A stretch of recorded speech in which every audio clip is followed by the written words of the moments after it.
remember the day it all began as if it were etched in stone. It was another ordinary Thursday in my cybersecurity class at college, the drone of the professor's voice barely registering in my mind.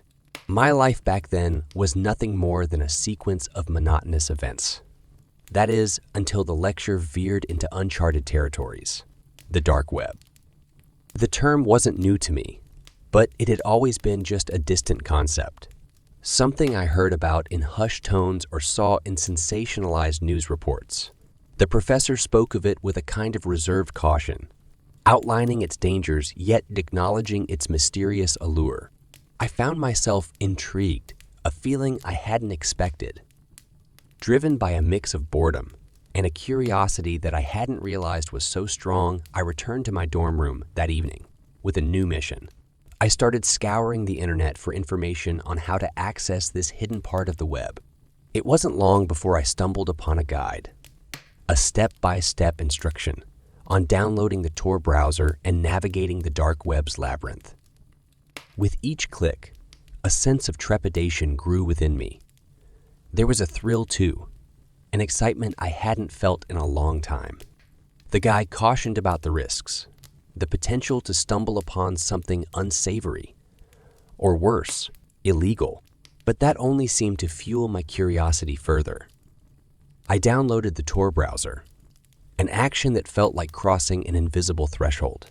I was stepping into a world that, until now, had been just a shadow in my peripheral vision. The moment the browser opened, I felt a surge of adrenaline. I was about to dive into the unknown, into a realm that many whispered about but few truly knew. As the browser loaded, I remember thinking, what am I getting myself into? Little did I know, this was just the beginning of a journey that would take me to the darkest corners of the web and of my own soul.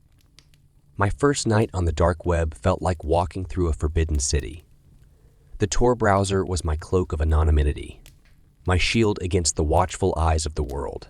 As I clicked through various links, a sense of dread mixed with an unexplainable allure pulled me deeper.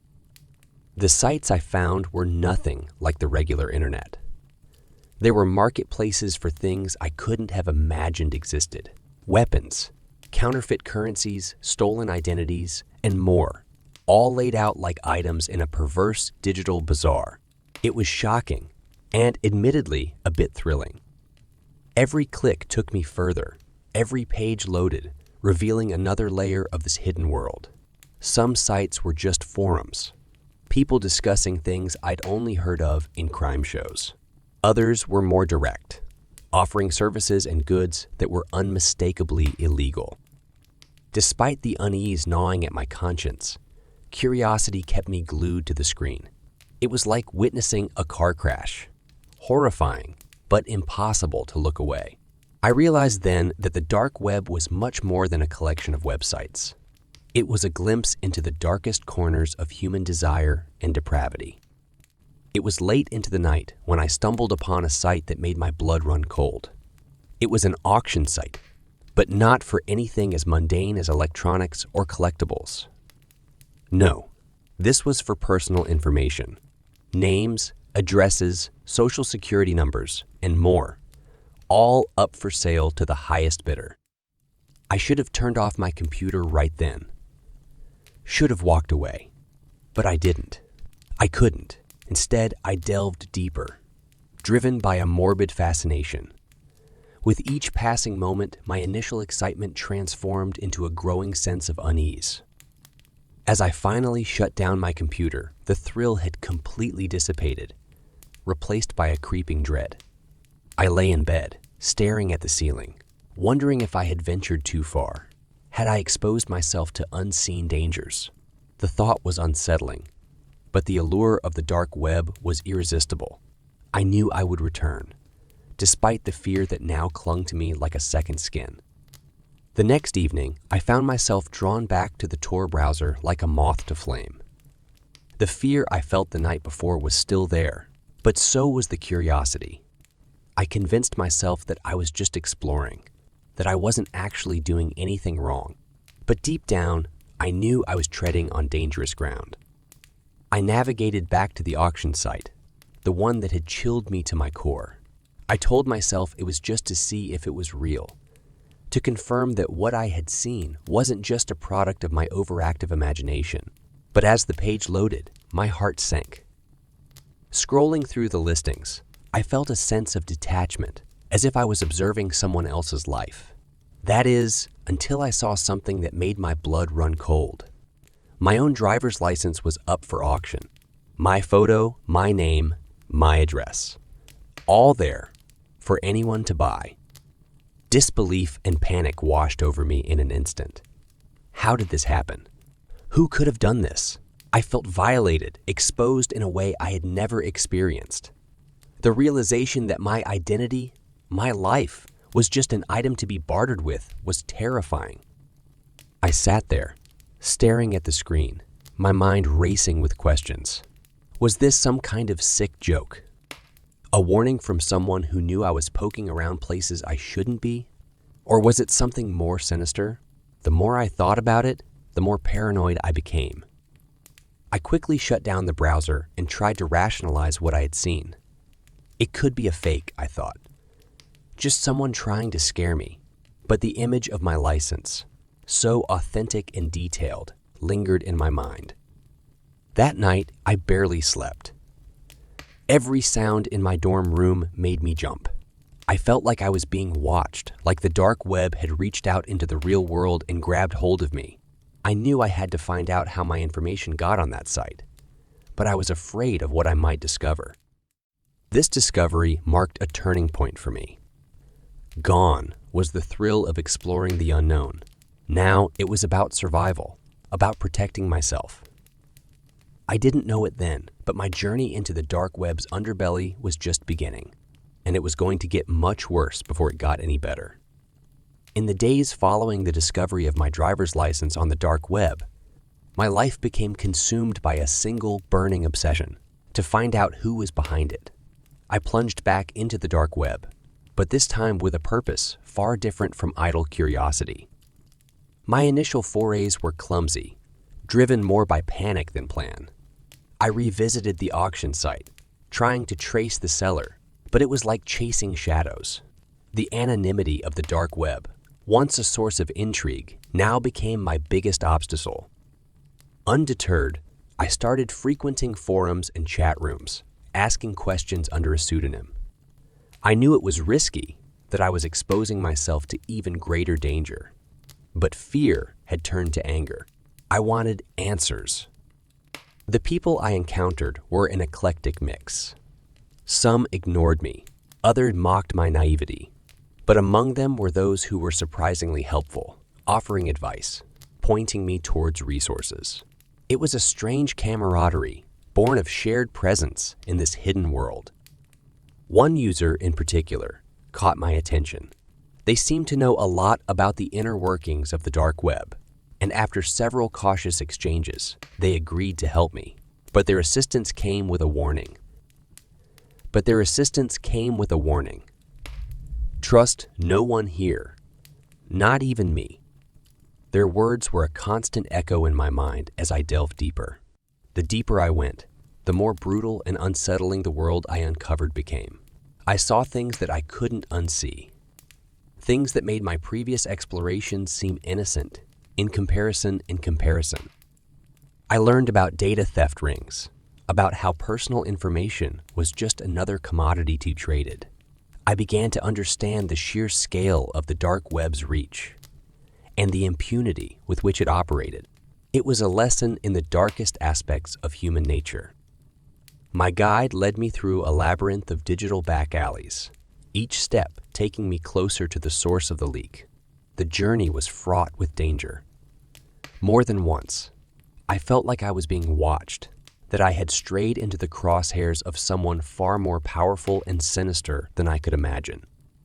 And then, one evening, I found what I was looking for. A mention of my driver's license in a private chat room, a clue to the identity of the seller. It was a breakthrough. But it came with a chilling realization. The seller wasn't just a random hacker or identity thief. They were someone I knew, someone from my own college. As the reality of the situation sunk in, I felt a mix of betrayal and horror. My quest for answers had led me to a truth more unsettling than I could have ever anticipated. The dark web wasn't just a distant, abstract threat. It had infiltrated my life, my reality. The chapter ends with the protagonist grappling with this revelation. Their world turned upside down. They realize that their journey into the dark web has changed them, exposing them to dangers they never imagined, and teaching them harsh lessons about trust and the depths of human malice. The revelation hit me like a freight train. The seller, the one who had put my life up for auction on the dark web, was someone I'd had considered a friend. It shattered any sense of normalcy I'd clung to. My college, my social circle had been infiltrated by the very darkness I'd been so fascinated with. In the days that followed, I wrestled with what to do. Going to the authorities meant exposing my own ventures into the dark web. Confronting my so-called friend seemed even more dangerous. I felt trapped, caught in a web of my own making. But I couldn't let it go. I needed closure, needed to understand why.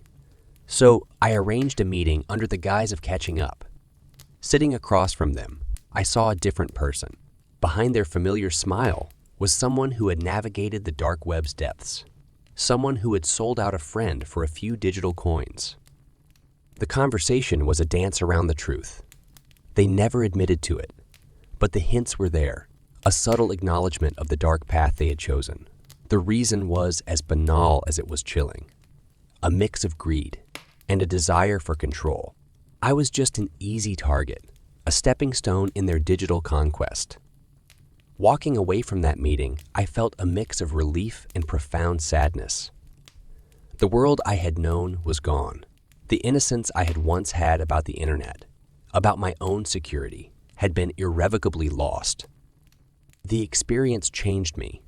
I became more cautious, more aware of the digital footprints we all leave behind. I also realized the dark web was more than just a place. It was a reflection of the darkest parts of human nature.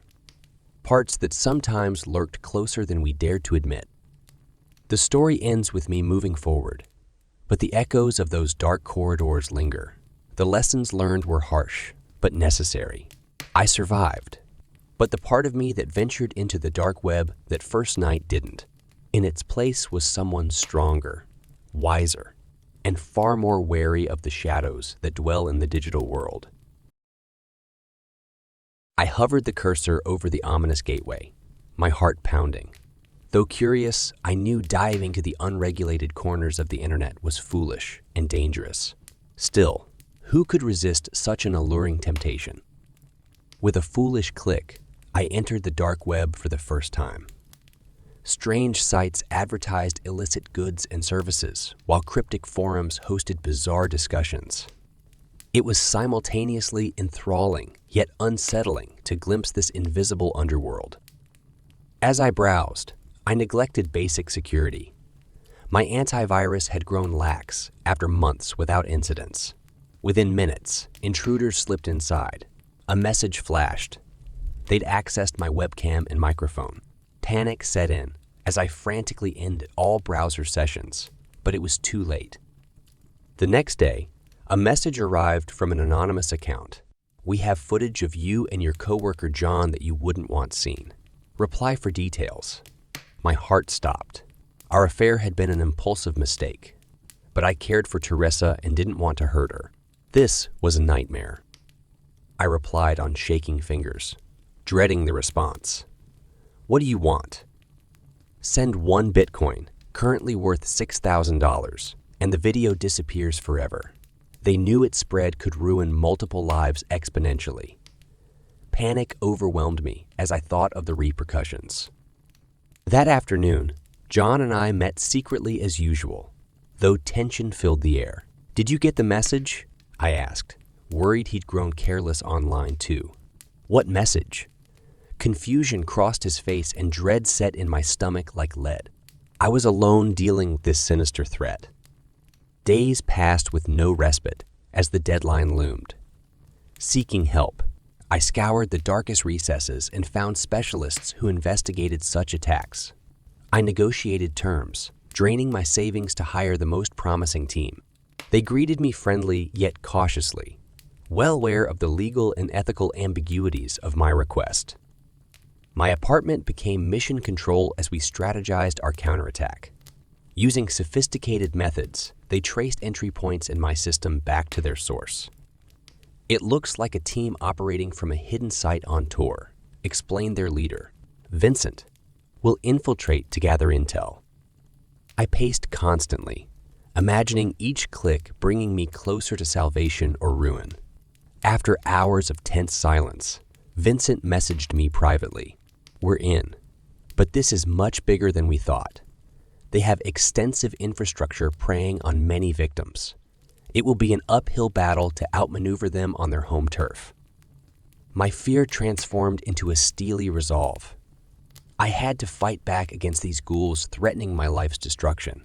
Whatever it took, I would not yield to their demands or blackmail. This was now personal, and the game had just begun. The game now entered its most dangerous phase.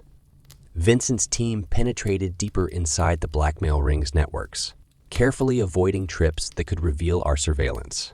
I studied reams of data they extracted, searching for clues to identify the hackers' real identities behind their cryptic online personas. One profile boasted of considerable business accomplishments, suggesting a leader or coordinator. We determined it originated from a VPN server located in our state. This was the closest lead yet to discovering a tangible target. Vincent informed me their activities intensified, seemingly aware of intruders in their domain. The deadline passed without response from me, and the ransom amount doubled. "They're getting twitchy. We must act soon before they slip away or escalate threats against you," he warned. Our window narrowed as I struggled with the first pang of doubt. Was unleashing shadowy forces the wisest choice, or had I let panic and vengeance cloud my judgment? Vincent assured me backing down now left no option but surrender. We had come too far to stop. That evening, a message arrived from the anonymous account. "Pay up or everyone sees what you've been hiding." Panicked, I showed Vincent, who smiled coldly. "Looks like we've found a pressure point. Time to apply some force of our own." Within hours, several terabytes of the blackmail site's inner workings and client records were mysteriously leaked onto public forums. Total anarchy ensued as victims identified tormentors and vigilantes took matters into their own hands. The next message was laced with rage. "You'll regret crossing us, bitch. We will destroy you." But I felt only satisfaction at disrupting their poisonous operation, if only temporarily. We were now locked in a game of brinksmanship, each striving to outmaneuver and damage the other. Days passed without contact as both sides licked wounds and planned next volleys. Finally, Vincent broke the heavy silence. "We have them." A slip in their anonymity protocols revealed their real IP addresses. One matches our person of interest. That evening, a mysterious posting on the blackmailer's own forums offered riches for a risky job opportunity, urging fast action before others could respond. The bait was taken, and within hours, digital breadcrumbs led us to a nondescript house in a sleepy suburb not far from my own. My blood ran cold, seeing the ordinary two-story home harboring such monstrous inhabitants. Were they now watching me, knowing I had found their lair? Vincent showed me wiretaps linking calls from the house directly to the blackmail operation.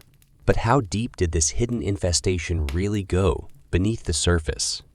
I had to see the truth for myself. Late that night, we surveilled the house under cover of darkness. Suddenly, figures emerged and departed in a car, likely responding to our phony provocation. "Now's our chance. Let's see what other secrets this place holds," Vincent said with darkened intrigue. I knew then there was no turning back from the hidden world I had dared to plunge into. Under cover of night, Vincent and I raided the empty home, hacking their Wi-Fi to breach encrypted devices.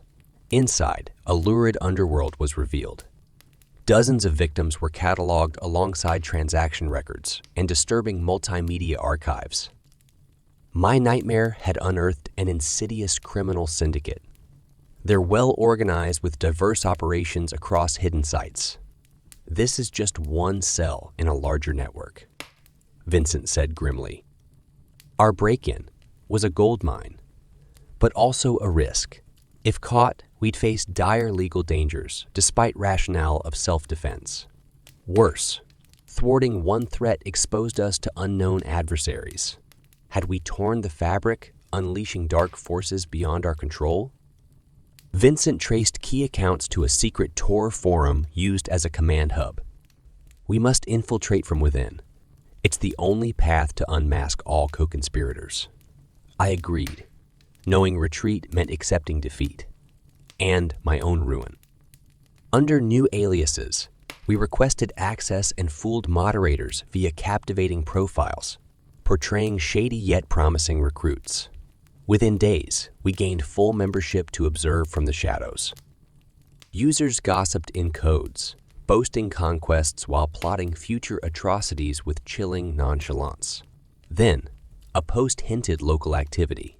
Mark had fun with the teacher last week. Hope she pays up before pics leak to the school. My blood ran cold. This was no faceless web. Violators were real neighbors preying in our community. Worse, some commenters implied patronizing more sinister groups for special services. Had we crossed into unfathomable evil? Using hacking skills, Vincent backtracked encrypted server logs to unmask the teacher's tormentors. To our horror, one was a parent at my daughter's school, the other a respected family man. Our bucolic lives masked a viper's nest. I felt pulled into an irrevocable course, yet driven to stop further harm. Vincent proposed luring one predator into revealing accomplices via private chat, but involvement risked exposure. I steeled myself for what must be done. Pretending interest, I messaged the school dad, flirting to extract details. Smugly, he boasted colleagues across state lines with political allies protecting their hobby. Had we found tendrils of much wider corruption? Suddenly, private channels opened. The entire syndicate was watching. Stomach twisting. I brazenly challenged if they possessed courage for real entertainment beyond screenshots. To my dread, they accepted, demanding a dark trial to prove our depravity. I had to push further into nightmares to expose the heart of evil. At last, Vincent and I had our chance for confrontation and conquest. But what secrets would we unearth at this abyss? And could we escape unscathed once darkness was fully breached? The trap was set for tonight. Vincent and I prepared with lethal focus, knowing one slip could mean oblivion. Our marks believed this a routine extortion, but we would turn the tables. Under darkness, we arrived at an abandoned house the syndicate used for meetings. My whole being screamed to flee this depraved underworld. Yet I had to see my enemy's face and finally end the nightmare. Inside, leering figures scrutinized us, judging if we were worthy prey or predator. With confident smiles, Vincent and I regaled fabricated exploits, gradually gaining trust while scrutinizing each man for tells. Then it was time. As a final test, Vincent challenged them to access our devices remotely, unmasking how we had secretly hacked theirs during the ruse. Sudden panic and rage warped their smug faces. We revealed our deceit in one cathartic moment. Years of suffering victims would be avenged tonight, but our foes were cornered rats, lunging wildly. In an instant, guns appeared on both sides, primed for a lethal power game. Tense minutes passed in a standoff, neither willing to yield their kill. Then, through sheer will, Vincent diffused tensions enough to demand unfettered access, to expose the full network, threatening mass exposure if thwarted. Defeated, they complied under duress. What followed was a shadowy coup as incriminating intel was stripped from their devices and streamed live across the web. No secret or alliance would remain buried, ensuring utter destruction of this depraved enterprise. My catharsis was bittersweet, seeing faces of depraved violation and criminality. These were not mere phantoms, but neighbors and acquaintances, twisted by sickness into monsters. Yet the purge was incomplete. In unraveling one horror, we exposed tie-ins to even greater evils. Powerful benefactors watched our broadcast intently. Had we upturned a stone revealing grubs, or angered a true hydra? With enemies alight with vengeance, we fled into the night, hunted by forces unseen yet closing. I realized my hell would not end so simply. By provoking shadows, I invited true darkness, which might never lift its cloak. Weeks passed in fearful concealment. Legal fallout engulfed my former tormentors, yet greater dangers loomed unseen. Vincent and I remained vigilantly off-grid, expecting the worst. Gradually, pursuit seemed to fade. Some wounds were mending from my ordeal, yet scars would remain. Still, facing the abyss strengthened my resolve against all evils that plague humanity from the depths of the web and beyond. This was a battle without end, but one we had to continue fighting. Anna stared at her computer screen, intrigued yet uneasy. Her curiosity had led her here, into the darker corners of the internet she knew little about. As a computer science student, part of her yearned to understand this hidden realm in all its complexity. But another voice whispered of unseen dangers lurking in the shadows. She clicked deeper, bypassing security prompts with codes Dylan had reluctantly shared for research purposes only. Rows of encrypted sites appeared, addresses nonsensical strings of letters and numbers holding who knew what secrets. One address caught her eye, promising live feeds you won't find anywhere else. Against her better judgment, Anna tapped the clickable links like drops of blood falling one by one into an abyss. The screen went black, then flickered to life, showing a dimly lit room. A lone figure sat bound in a chair, a black hood hiding their face. Muffled cries emerged from under the fabric as unseen hands out of frame twisted angrily. Anna gasped, horrified yet unable to look away. This wasn't meant for her eyes. She tried closing the window, but it wouldn't respond. A message appeared in a small box in the corner. "We've been watching." Anna screamed, terror gripping her heart in an icy fist. Frantically mashing keys, she pleaded for the screen to obey. Nothing happened. She was trapped, forced to continue witnessing this horrific scene play out for viewers' twisted enjoyment. A loud knocking startled her, and she jumped with a yelp. "Anna, it's me." "Open up," came Dylan's familiar voice, muffled by the door. Never had she been so relieved to hear him. Flinging the door open, she sobbed incoherently, dragging him inside with a strength born of panic. Dylan took in the scene with alarm. "Anna, what's wrong? What are you? Jesus Christ." His gaze landed on the screen, taking in the macabre feed. Rage and disgust warred on his features as he lunged for the computer, but it was too late. A flickering figure materialized behind them, features hidden behind a nightmarish mask that leered with dead eyes and stitched mouth. A guttural laugh echoed from behind the plastic disguise as a gloved hand clamped over Dylan's mouth, pulling him back into the shadows. He kicked and thrashed, muffled shouts turning to pained silence as his body went limp. Anna screamed Dylan's name until her voice went hoarse, clawing uselessly at empty air. When she turned back to the screen, the feed had changed. A digital clock ticked down from 60 minutes alongside her own terrified face, frozen in a rictus of horror. Play, or he suffers. The game begins. Anna paced her small apartment, stealing glances at the dreaded screen. Only half an hour remained on the counter. Dylan lay unconscious on her sofa, worryingly still. She dared not go near for fear of setting off her unseen tormentors. A new message appeared. "Let the games begin. We'll test your courage with a simple dare. post to your social media, your deepest secret, the one that would destroy your life if revealed. You have 5 minutes. Anna gasped in anguish. Her thumb hovered over the screen, paralysis holding her captive. She couldn't disgrace herself so publicly, yet Dylan's life hung in the balance. As the seconds ticked by, another message flashed. Your time is up. It seems you failed. Take a good, long look at your friend.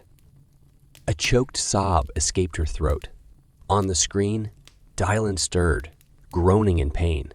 His eyes fluttered open, bewildered, then widened in horror at the plastic mask looming over him. Sharp blades flashed under stark lighting as a gloved hand pulled his head back by gripping his hair. No, please, I'll do anything. Just don't hurt him, Anna cried brokenly. She smashed the post button and typed furiously, spilling her deepest secret to the world in a moment of blind desperation. Merciful oblivion swallowed her as she collapsed. When Anna swam back to consciousness, hours had passed. She rushed to Dylan's side, but he wasn't there. In his place sat a small cage, and inside, a petrified mouse quivered in the corner. The counter now read 30 minutes. Failure to comply quickly results in consequences beyond your control. Your next task will test courage of a different kind. Go outside and scream your secret for all to hear, or the mouse gets it. You have 3 minutes. Her world shattered. How could she harm an innocent creature? Yet every second counted for Dylan's life.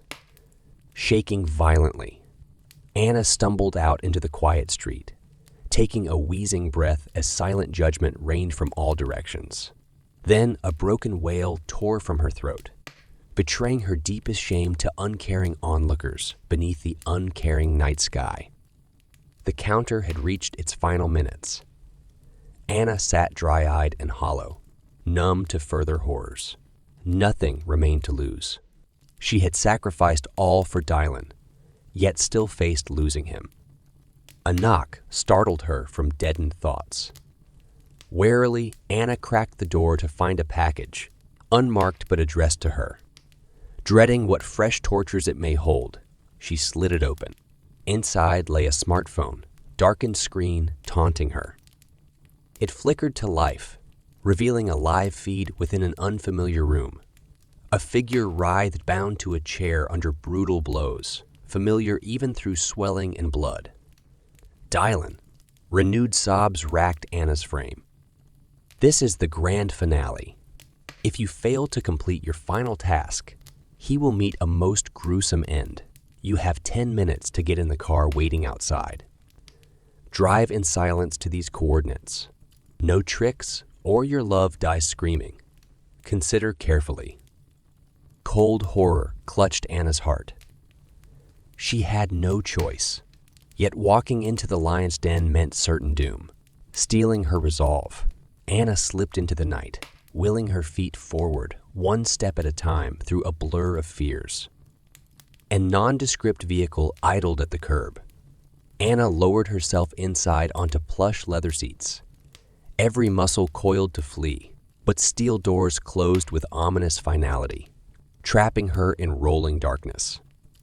She lost track of time, senses consumed by panic.